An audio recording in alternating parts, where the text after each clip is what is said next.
Welcome to Solvetic, your channel to always learn technology easily. Below in the description, you will find useful links we used in this video.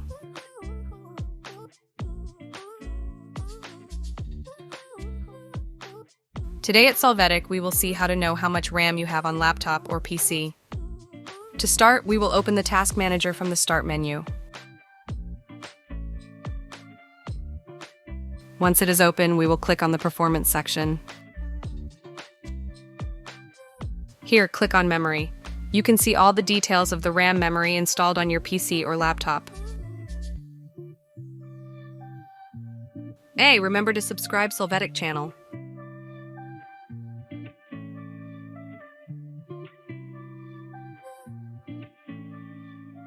We hope it has been helpful for you.